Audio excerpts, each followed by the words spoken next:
Hello friends, upcoming వచ్చే SBI and IBPS py exams ని crack చేయాలనుకుంటున్నారా? ఇప్పుడే ప్రిపరేషన్ స్టార్ట్ చేశారా? లేకపోతే సిలబస్ ఇప్పుడే అయ్యి అసలు వీటిని ఎలా క్రాక్ చేయాలి అని ఆలోచిస్తున్నారా? లేకపోతే 1 or 2 years నుంచి ప్రిపేర్ అవుతూ కూడా ప్రిలిమ్స్ కూడా క్వాలిఫై అవ్వక కన్ఫ్యూజ్ అవుతున్నారా? అయితే ఈ వీడియో మీ అందరి కోసమే. సో ఈ వీడియోలో ప్రిలిమ్స్ 100% షార్ట్ గా ఎలా క్వాలిఫై అవ్వాలనే స్ట్రాటజీని ఎక్స్ప్లెయిన్ చేస్తాను. సో ఇదే స్ట్రాటజీని నేను లాస్ట్ 2 years గా ఫాలో అవుతున్నాను. సో నేను ఫాలో అయిన ఈ స్ట్రాటజీతో ప్రతి ఎగ్జామ్ కూడా నేను క్వాలిఫై అయిపోయాను. సో ప్రిలిమ్స్ కోసం ఈ స్ట్రాటజీ అనేది 100% షార్ట్ గా మీకు యూజ్ అవుతుంది. ఓకే, లెట్ స్టార్ట్ ఆ స్ట్రాటజీ. సో స్ట్రాటజీ గురించి చెప్పుకునే ముందు ఏంటంటే ఆస్పిరెంట్స్ లేకపోతే స్టూడెంట్స్ 3 డిఫరెంట్ టైప్స్ ఉంటారనమాట. ఒకళ్ళు బిగినర్స్ ఎలా అనంటే బిగినర్స్ అనేవాళ్ళు జస్ట్ ఇప్పుడే సిలబస్ అంతా కంప్లీట్ చేసుకొని ఈ ఇయర్ వచ్చే ప్రతి నోటిఫికేషన్ ని కూడా అటెండ్ చేయాలి అని అనుకునేవాళ్ళు. నెక్స్ట్, ఆల్రెడీ సిలబస్ కంప్లీట్ అయిపోయి ఎగ్జామ్స్ ని 1 నుంచి 2 years గా రాస్తూ ఉండి ప్రిలిమ్స్ క్వాలిఫై అవ్వలేకపోతూ ఉన్నవాళ్ళు, లేకపోతే ఏదైనా ఒక ప్రిలిమ్స్ క్వాలిఫై అయినా కానీ మెయిన్స్ క్వాలిఫై అవ్వలేకపోతూ ఉన్నవాళ్ళు. నెక్స్ట్ వచ్చేసి 2+ years నుంచి ఎగ్జామ్స్ కి ప్రిపేర్ అవుతూ అన్ని ఎగ్జామ్స్ ని అటెండ్ చేస్తూ కానీ ప్రిలిమ్స్ క్వాలిఫై అయ్యి మెయిన్స్ క్వాలిఫై అవ్వకుండా ఉన్న స్టూడెంట్స్ అనమాట. సో ప్రిలిమ్స్ అవుతాయి, మెయిన్స్ అవ్వవు.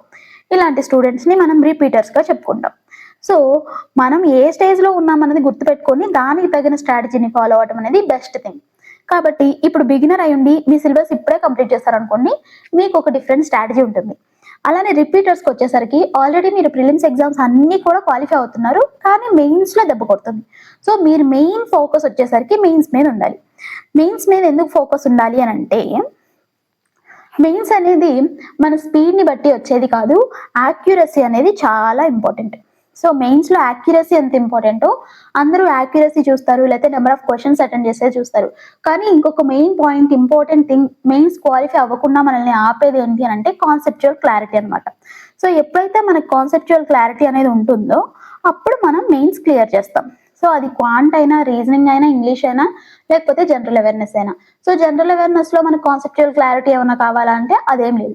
సో రిపీటెడ్ గా మనం కరెంట్ అఫైర్స్ ని రివిజన్ చేస్తూ ఉంటే కరెంట్ అఫైర్స్ అనేది కవర్ అవుతుంది. కానీ రీజనింగ్ వచ్చేసరికి పజిల్స్ అనేది ఫాస్ట్ గా చేయాలి, దాన్ని ఒక టెక్నిక్ తో ఫాలో అవుతుంటే రీజనింగ్ అవుతుంది. ఇంగ్లీష్ వచ్చేది యాజ్ యూజువల్ అనమాట. ఎప్పుడు మనం ఇంగ్లీష్ ని అంటే ఊహించలేము అనమాట. ఒక్కోసారి ఈజీగా వస్తుంది, ఒక్కోసారి బాగా కష్టంగా వస్తుంది. సో వీటన్ని 3 సబ్జెక్టులని పక్కన పెడితే మనకి మిగిలిన సబ్జెక్ట్ ఏముంటుందంటే క్వాంట్ ఎప్పుడు కూడా ప్రిలిమ్స్ లో మనకి ఎలాంటి ప్రాబ్లం అనిపించదు. లేకపోతే ప్రిలిమ్స్ లో మనకు తెలిసిన questions 10 to 15 or 15 to 20 questions ఉండటం వల్ల మనం ఫాస్ట్ గా చేసేసి ప్రిలిమ్స్ లో మార్క్స్ బాగానే వస్తాయి అండ్ ప్రిలిమ్స్ బాగా స్కోర్ చేస్తాం కూడా క్వాంట్ లో. కానీ అదే క్వాంట్ అనేది మెయిన్స్ కి వచ్చింది అంటే అలా ఉండదు. ఎందుకని? మెయిన్స్ లో వచ్చేసరికి మనకు కాన్సెప్చువల్ క్లారిటీ అనేది బాగా బాగా బాగా ఇంపార్టెంట్ అనమాట. సో ఎప్పుడైతే మనకు కాన్సెప్చువల్ క్లారిటీ వస్తుందో అప్పుడు మనకి మెయిన్స్ అవుతుంది. సో ఆ కాన్సెప్చువల్ క్లారిటీ అనేది ఏ సబ్జెక్ట్ లో ఉండాలంటే క్వాంట్ లో ఉండాలి. క్వాంట్ లో బేసిక్స్ ఫార్ములాస్ తెలిస్తే గానీ అసలు బేసిక్ ఫార్ములా యొక్క బేసిక్స్ అనేది మనకి ఏది తెలియదు. అంటే అలాగా కొన్ని బాగా బండగా గుర్తుపెట్టుకుంటాం, డిఐస్ చేసేస్తాం, ఈజీగా అనిపించింది. అదే డిఐని వేరే కాన్సెప్ట్స్ తో మనకు కనుక ఇచ్చాడంటే, అర్థమెటిక్ రిలేటెడ్ కాన్సెప్ట్స్ తో వాడు ఇచ్చాడంటే ఆ డిఐని ఖచ్చితంగా అటెండ్ చేయం. కానీ ఆ డిఐ అనేది చాలా ఈజీగా ఉంటుంది ఎప్పుడైతే మనకి ఆ అర్థమెటిక్ కాన్సెప్ట్ అనేది క్లారిటీగా తెలుస్తుందో. సో ఎవరైతే రిపీటర్స్ ఉండి వాళ్ళు ప్రిలిమ్స్ అన్ని కూడా క్వాలిఫై అవుతూ మెయిన్స్ క్వాలిఫై అవ్వట్లేదైతే మీకున్న కొంచెం టైంలో ఒక 25% టైంని మాత్రమే ప్రిలిమ్స్కి ఇచ్చి మిగిలిన 75% టైంని కూడా మీరు మెయిన్స్కి ఇవ్వడం వల్ల మీరు అనేది ఈ ఇయర్ క్వాలిఫై అవ్వడానికి చాలా ఛాన్సెస్ ఉంటాయి అన్నమాట. సో నేను కూడా ఇదే మిస్టేక్ని చేస్తున్నాను, అన్ని చేయగలుగుతున్నాను, క్వాంట్ కూడా చేయగలుగుతున్నాను. కానీ ఎక్కడ నాది మిస్టేక్ అవుతుంది, ఎందుకు నాకు పోతుంది అని అంటే క్వాంట్లో కాన్సెప్చువల్ క్లారిటీ అనేది మిస్ అయినప్పుడు మాత్రమే ఇది జరుగుతుంది. సో రిపీటర్గా ఎప్పుడైనా ఎవరైనా ఉన్నారంటే మనం ఎక్కడో ఏదో మిస్టేక్ చేస్తున్నాం, మిస్టేక్ని తెలుసుకుంటే మనం రెక్టిఫై చేసుకోవచ్చు అనమాట. సో రిపీటర్స్కి స్ట్రాటజీ ప్రిలిమ్స్కి వచ్చేసరికి ఇది ఉంది. ఒకవేళ రిపీటర్ అయి ఉండి మీరు ఆల్రెడీ మెయిన్స్కి చాలా రోజులుగా ప్రిపేర్ అవుతూ ఉండి ప్రిలిమ్స్ మీద పట్టుపోయింది, లేకపోతే స్పీడ్ తగ్గిపోయింది, యాక్యురసీ తగ్గిపోయింది. సో మీరు ఆల్రెడీ మెయిన్స్కి ప్రిపేర్ అవుతున్నారంటే యాక్యురసీ అలానే ఉండిద్ది, కానీ స్పీడ్ తగ్గుంటుంది. ఎందుకంటే మెయిన్స్ క్వశ్చన్స్ అనేవి స్లోగా చేస్తూ ఉంటాం.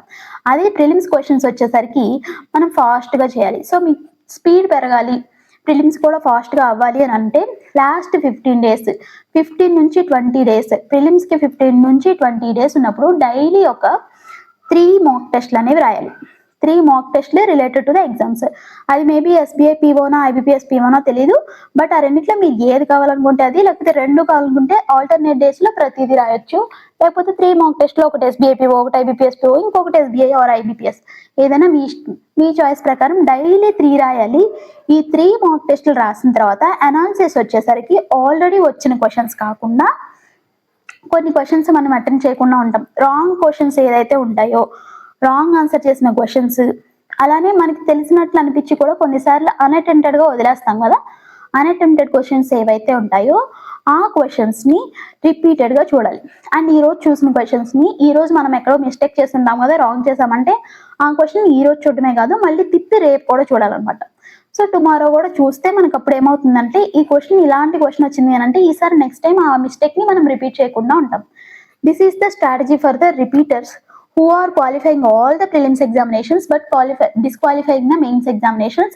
మీకు ప్రిలిమ్స్ అనేది మీరు అమ్మో నేను మెయిన్స్లోనే ఫోకస్ చేశాను, ప్రిలిమ్స్ పాస్ అవ్వలేనేమో అన్న డౌట్ మీకు వచ్చింది అంటే లాస్ట్ 15 నుంచి 20 డేస్ ఎగ్జామ్కి, ప్రిలిమ్స్ ఎగ్జామ్ డేట్ వచ్చిన తర్వాత నుంచి, లేకపోతే అడ్మిట్ కార్డ్ అంటే ఇప్పుడు మనం అన్ప్రెడిక్టబుల్ అనమాట. అడ్మిట్ కార్డ్ ఇంతకుముందు 10 to 15 డేస్ బిఫోర్ వచ్చేది, బట్ ఇప్పుడు 1 వీక్ అంటున్నారు. ఈ ఇయర్ అయితే మేబీ 3 to 4 డేస్ ముందు కూడా రావచ్చు. సో మనం అడ్మిట్ కార్డ్తో పెట్టుకోకుండా ఒక ఎగ్జామ్కి 10 to 15 డేస్ ఉంది అన్నప్పుడు, లేదా 15 to 20 డేస్ ఉంది అన్నప్పుడు ఈ మాక్ టెస్ట్ రాయటం అండ్ ప్రిలిమ్స్ మీద ఫోకస్ చేయడం స్టార్ట్ చేయాలి. అప్పుడు మీది ప్రిలిమ్స్ కంప్లీట్ అయిపోతుంది. ప్రిలిమ్స్ కంప్లీట్ అయిన తర్వాత మనం మెయిన్స్ గురించి మాట్లాడుకుందాం. Next coming to the 1 to 2 years, already 1 to 2 years నుంచి ఎగ్జామ్స్కి ప్రిపేర్ అవుతూ కొన్ని ప్రిలిమ్స్ అవుతున్నాయి, కానీ కొన్ని ప్రిలిమ్స్ అవ్వట్లేదు. సో ఈ ప్రిలిమ్స్ అయిన దాని నుంచి మెయిన్స్ రాస్తున్నాం, కానీ మెయిన్స్లో అసలు స్కోర్ కూడా రావట్లేదు అనమాట. అంటే సెక్షనల్ కట్ ఆఫ్స్ కూడా మనం దాటట్లేదు. అంటే ఇక్కడ ఎక్కడో మిస్టేక్ ఉంది అని అంటే, మీకున్న కాన్సెప్చువల్ క్లారిటీతో పాటు యాక్యురసీ అనేది చాలా చాలా ఇంపార్టెంట్. యాక్యురసీ, స్పీడ్ అనేది ఇంక్రీజ్ అవ్వాలి. సో మీరు యాక్యురసీ బాగానే ఉంది అని అనుకుంటే, మీరు స్పీడ్లో చాలా అంటే తక్కువ స్పీడ్తో చేయడం వల్ల తక్కువ మార్క్స్ రావడమో, లేకపోతే చేసిన వాటిలో యాక్యురసీ లేకపోవడం వల్ల డిస్క్వాలిఫై అవ్వడమో జరుగుతుంది అనమాట. కొన్ని ఎందుకు క్వాలిఫై అవుతున్నారు, కొన్ని ఎందుకు క్వాలిఫై అవ్వట్లేదు అంటే ఇదే రీజన్ ఉంటుంది. ఒకటి యాక్యురసీ, ఇంకొకటి స్పీడ్. ఈ రెండింటిని మీరు మేనేజ్ చేసుకోగలిగితే ప్రిలిమ్స్ పాస్ అయిపోతారు. సో 1 to 2 ఇయర్స్ని ట్రై చేస్తూ ప్రిలిమ్స్ అవ్వట్లేదు అని అంటే యాక్యురసీ మీద, స్పీడ్ మీద ఫోకస్ చేయండి. ఎప్పుడైతే మీ స్పీడ్ ఇంప్రూవ్ అవుతుందో, ఎప్పుడైతే యాక్యురసీ ఇంప్రూవ్ అవుతుందో, ఈ రెండింటి కాంబినేషన్లో మీరు ప్రిలిమ్స్ అనేది క్వాలిఫై అయిపోతారు. సో మీకు కూడా చెప్పేది ఏంటంటే, కాకపోతే ఆల్రెడీ ప్రిలిమ్స్ కూడా అవ్వట్లేదు అని ఫీల్ అయ్యే వాళ్ళు ఉంటే, ఈ 1 to 2 ఇయర్స్లో వాళ్ళు ఉంటే ఏంటంటే, daily mock test 3 mock test రాస్తున్నప్పుడు రాసిన వాటిలో మీరు కరెక్ట్ చేసినవి కూడా ఉంటాయి కదా, కరెక్ట్ ఆన్సర్స్ చేసినవి కూడా ఒకసారి అనాలిసిస్ చేయాలన్నమాట. అంటే ఏంటి, మనం ఒకలా చేస్తాం. ఇప్పుడు A+B అంటే, లేకపోతే 23 + 45 ఇలా ఉన్నప్పుడు 23ని 45ని ఇలా వేసుకొని 68 ఇలా చేస్తూ ఉంటాం. సో ఇలా చేసే టైంలో మనకి టైం అనేది చాలా ఫాస్ట్గా అయిపోతుంది. మీకు ఆన్సర్ కరెక్ట్గానే వస్తుంది, కానీ స్పీడ్ తక్కువగా ఉంటుంది. సో ఇది స్పీడ్ పెంచాలి అంటే ఈ క్వశ్చన్కి వాళ్ళు ఇచ్చిన ఆన్సర్, అనాలిసిస్లో ఆన్సర్ ఇస్తారు కదా, ఆన్సరు, లేకపోతే ఒకవేళ మీరు ఏదైనా వీడియో నుంచి వింటుంటే, లేకపోతే ఒక ఇన్స్టిట్యూట్ నుంచి వింటూ ఉన్నారనుకో, వాళ్ళు చెప్పే షార్ట్ కట్స్, టెక్నిక్స్ ఉంటాయి కదా, ఆ టెక్నిక్స్ని, షార్ట్ కట్స్ని ఈ క్వశ్చన్లో అప్లై చేయడానికి ట్రై చేస్తే బాగుంటుంది. నార్మల్గా ఇప్పుడు ఇది ఒకదాని కింద ఒకటి వేసుకొని ఇలా లెక్క పెడతాం. అంటే ఏదో సార్ చెప్పినప్పుడు మనకు అది షార్ట్ కట్ లా అనిపిస్తుంది, కానీ రియాలిటీలో వచ్చేసి మనం చేసేటప్పుడు ఎప్పుడు కూడా మనకి వచ్చిన పద్ధతిలోనే చేస్తూ ఉంటాం అనమాట. సో అలా కాకుండా ఇక్కడ 20, 40, సో 60, 65, 68 ఇలా లెక్క పెట్టగలగాలి, ఇంత ఫాస్ట్గా చేయగలగాలి. సో యాక్యురసీతో పాటు స్పీడ్ అనేది ఇంపార్టెంట్. స్పీడ్ అనేది ఇంప్రూవ్ చేసుకుంటే ఈ 1 to 2 ఇయర్స్ నుంచి ప్రిపేర్ అవుతూ ఎవరైతే ఉన్నారో వాళ్ళు ప్రిలిమ్స్ అనేది ఖచ్చితంగా క్వాలిఫై అవుతారు. సో మీకు యాక్యురసీ అనేది ఉంటుంది, కానీ స్పీడ్ తక్కువ ఉంటుంది, స్పీడ్ని ఇంక్రీజ్ చేసుకోవాల్సి ఉంటుంది. Next coming to the beginners అనమాట. ఇప్పుడే సిలబస్ కంప్లీట్ చేసి ఇప్పుడే మేము ప్రిపరేషన్ అంతా స్టార్ట్ చేసాము అని అనుకునే వాళ్ళ కోసం ఇప్పుడు స్ట్రాటజీ, ఇంకో పేజ్. సో బిగినర్స్ అనమాట. బిగినర్స్ కూడా ఇంతే, స్ట్రాటజీలో పెద్దగా మార్పులు ఏమి ఉండవు, బట్ సిలబస్ ఇప్పుడే కంప్లీట్ అయింది కాబట్టి కొన్ని కాన్సెప్ట్స్ అనేవి క్లారిటీ ఉంటాయి, కొన్ని కాన్సెప్ట్స్ అనేవి క్లారిటీ ఉండవు. సో ప్రిలిమ్స్కి కాన్సెప్చువల్ క్లారిటీ ఇంపార్టెంటా అంటే, ప్రిలిమ్స్లో కాన్సెప్చువల్ క్లారిటీ అనేది ఎక్కువ మనకి ఏమి ఉండదు అనమాట. మనకు ఒక 50 to 60% కాన్సెప్చువల్ క్లారిటీ ఉంది అంటే ఇంకా ప్రిలిమ్స్ మనం క్వాలిఫై అయిపోవచ్చు. సో కొన్నిసార్లు ఈ కాన్సెప్చువల్ క్లారిటీ ఇంతకన్నా తక్కువ ఉన్నా కూడా మనం ప్రిలిమ్స్ అనేది క్వాలిఫై అవ్వచ్చు. ఎందుకని అంటే ప్రిలిమ్స్లో క్వాలిఫై అవ్వడానికి మనకు కావాల్సింది స్పీడ్తో పాటు యాక్యురసీ కూడా ఇంపార్టెంటే. ఈ యాక్యురసీ అనేది ప్రిలిమ్స్ టైంలో మనకి ఎందుకు ఉంటుంది అని అంటే క్వశ్చన్స్ అనేవి ఈజీగా ఇస్తాడు. అంటే అన్ని క్వశ్చన్స్ ఈజీగా ఇస్తాడన్న పీఓ క్వశ్చన్స్ కొంచెం హై లెవెల్లో ఉంటాయి, క్లర్క్ క్వశ్చన్స్ వచ్చేసరికి కొంచెం ఈజీగా ఉంటాయి. సో ఇలా ఈజీగా ఉంది కాబట్టి ఇది అయిపోద్ది, పీఓ కష్టంగా ఉండేది కాబట్టి ఇది అవ్వదు అని కాదు. సో పీఓ యొక్క క్వశ్చన్స్ అనేవి టఫ్గా ఉంటాయి కాబట్టి దాని యొక్క కట్ ఆఫ్ అనేది తక్కువ ఉంటుంది అనమాట. కట్ ఆఫ్ అనేది లెస్గా ఉంటుంది.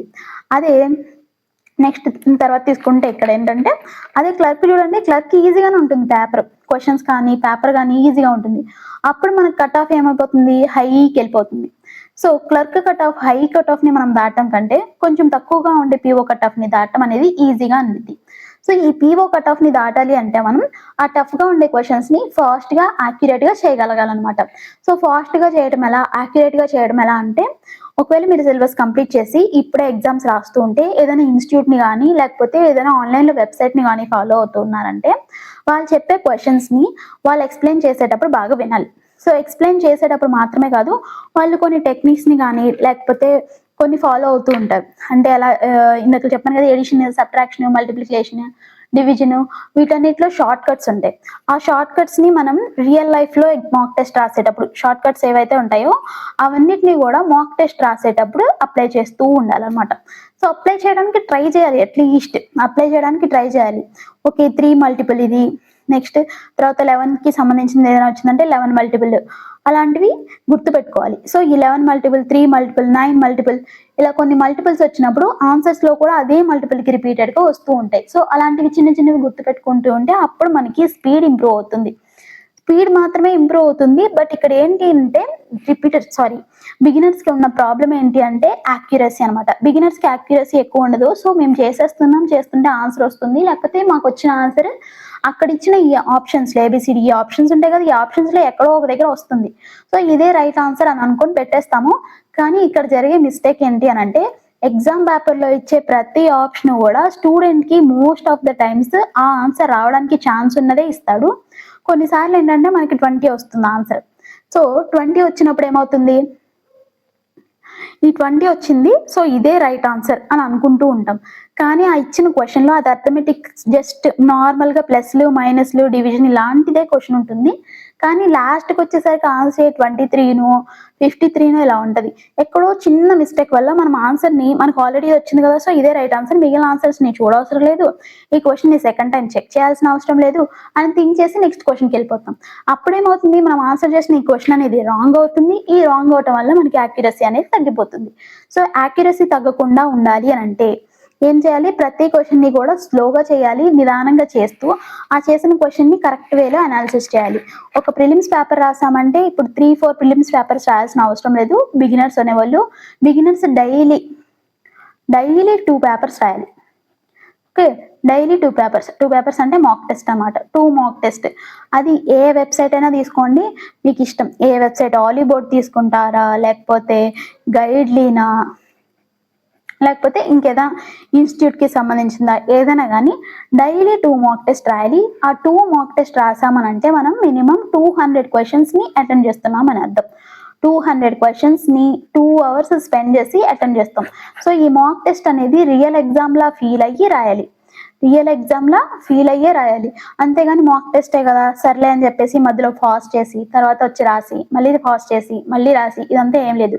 2 hours రాస్తున్నాము అని అంటే 2 hours రాస్తున్నామంటే ఆ 2 hours తగ్గట్టుగానే మనం ప్రిపేర్డ్గా కూర్చొని ఎవరిని డిస్టర్బ్ చేయొద్దని చెప్పేసి 2 hours రాయాలి. 200 క్వశ్చన్స్ వస్తాయి మొత్తం. ఈ 200 క్వశ్చన్స్లో కొన్ని ఈజీ క్వశ్చన్స్ ఉంటాయి అనమాట. ఈ ఈజీ క్వశ్చన్స్ని చూడడం అనేసి కొన్ని మనకి టఫ్గా అనిపిస్తాయి, అలానే కొన్ని కన్ఫ్యూజింగ్గా అనిపిస్తాయి అనమాట. కొన్ని క్వశ్చన్స్ టఫ్గా అనిపిస్తాయి. ఏ క్వశ్చన్స్ అయితే మీకు బాగా టఫ్గా అనిపిస్తున్నాయో కన్ఫ్యూజింగ్గా అనిపిస్తున్నాయో అదే క్వశ్చన్స్ని ఒక 2 times ట్రై చేయాలన్నమాట. 2 times. ఫస్ట్ టైం ఏం చేయాలి, ఫస్ట్ టైం వచ్చేసరికి చూసి, అంటే ఆల్రెడీ ఆన్సర్స్ ఇచ్చుంటారు లేకపోతే ఎక్స్ప్లెనేషన్ చెప్తుంటారు కదా, సో అది ఫస్ట్ టైం చేయాలి. సెకండ్ టైం వచ్చేసరికి మనమే ఓన్గా ట్రై చేయాలి. సో ఆల్రెడీ వినేసాము, సెకండ్ టైం ట్రై చేసాం అనుకోండి, అది మనకి బాగా గుర్తుంటుంది. నెక్స్ట్ ఈ first time second time 2 days చేసాం, ఈరోజు చేసాం, ఇది అయిపోయింది, నెక్స్ట్ రేపు ఇంకొక 2 మార్కులు రాస్తాము, అయిపోతుంది, ఇలా ఏం కాదనమాట. సో ఈ రోజు చేసిన క్వశ్చన్స్లో ఇప్పుడు 100 క్వశ్చన్స్ ఉంటే ఇక్కడ ఓకే 100 క్వశ్చన్స్ ఉన్నాయనుకోండి, దానిలో మనం ఆల్రెడీ జస్ట్ ఇప్పుడే ప్రిపరేషన్ స్టార్ట్ చేశారు కాబట్టి ఒక 60 క్వశ్చన్స్ రాయొచ్చు. కొంతమంది అయితే 30 క్వశ్చన్స్ రాయొచ్చు, ఇంకా కొంతమంది 20 క్వశ్చన్సే రాయొచ్చు.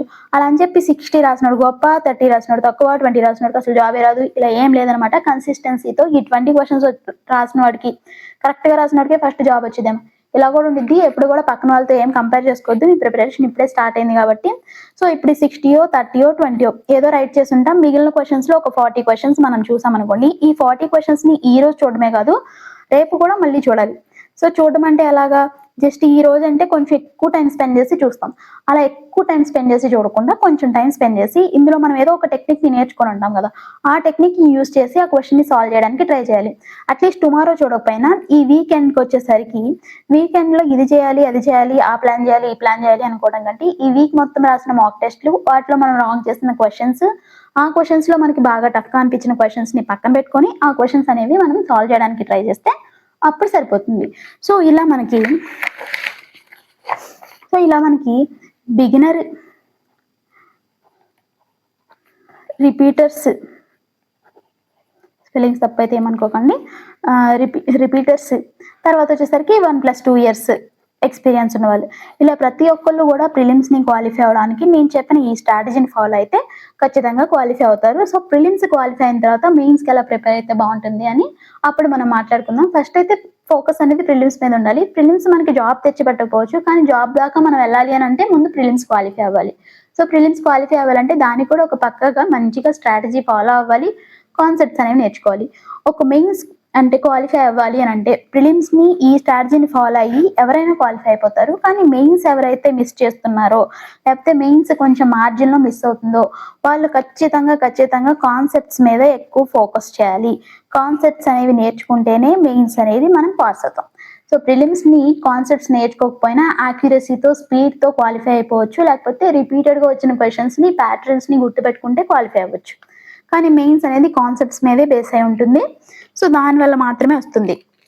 అండ్ ఇక్కడ ప్రిలిమ్స్లో వచ్చేసరికి మనకి 3 సబ్జెక్ట్స్ ఉంటాయి. ఈ 3 సబ్జెక్ట్స్ని స్పెసిఫిక్గా విడిగా ఎందుకు చెప్పలేదు అని అంటే, అది ఏదైనా సరే క్వాంట్, రీజనింగ్, ఇంగ్లీష్, సో వీటిలో మనకి ఎలా వస్తుంది, లేకపోతే సబ్జెక్ట్ వైజ్గా విడిగా ఏంటి స్ట్రాటజీ ఉండిద్ది అంటే, సబ్జెక్ట్ వైజ్గా స్ట్రాటజీ అనేది ప్రిలిమ్స్లో అవసరం లేదు. ఏదైతే మనం మాక్ టెస్ట్లో రాస్తున్నామో 100 క్వశ్చన్స్, ఆ 100 క్వశ్చన్స్ని కరెక్ట్ వేలో అనాలిసిస్ చేసాము అని అంటే అది మనకి ప్రిలిమ్స్ క్వాలిఫై అవ్వడానికి సరిపోతుంది. కానీ మెయిన్స్లో వచ్చేసరికి వీటికి సబ్జెక్ట్కి డిఫరెంట్గా స్ట్రాటజీ ఉండాలి, క్వశ్చన్ ఆన్సరింగ్ చేసే విధానం ఉండాలి, అలా ఉండాలి. అండ్ ప్రిలిమ్స్ ఎగ్జామ్ అటెండ్ చేసేటప్పుడు ఆ క్వశ్చన్స్ని ఎలా చూస్ చేయాలి, ఏ క్వశ్చన్స్ని స్కిప్ చేయాలి, ఏ క్వశ్చన్స్ని అటెండ్ చేయాలి. స్కిప్ అనేది ఖచ్చితంగా మనకి దగ్గర ఉండాల్సిన ఒక స్కిల్ అనమాట. స్కిప్ అనేది ఒక స్కిల్. ఏ ఎగ్జామ్స్లో, కాంపిటేటివ్ ఎగ్జామ్స్ ప్రిపేర్ అయ్యే వాళ్ళకి ఎవరికైనా కానీ స్కిప్ అనేది ఒక స్కిల్. సో ఏ ఎగ్జామ్ రాసినా కానీ అటెండ్ చేసే క్వశ్చన్స్ కాదు, స్కిప్ చేయాల్సిన క్వశ్చన్స్ ఏది అని మనకి ఎప్పుడైతే క్లారిటీగా తెలుస్తుందో అప్పుడు మనం ఎగ్జామ్ని ఈజీగా క్వాలిఫై అవుతాం అనమాట. This is all about the strategy of the prelims examination for the SBI and IBPS PO exams. So ఈ స్ట్రాటజీ వీడియోలో కానీ ఇంకా దేనిలో అయినా మీకు ఏదైనా డౌట్స్ ఉంటే వీడియో కింద కామెంట్ చేయండి.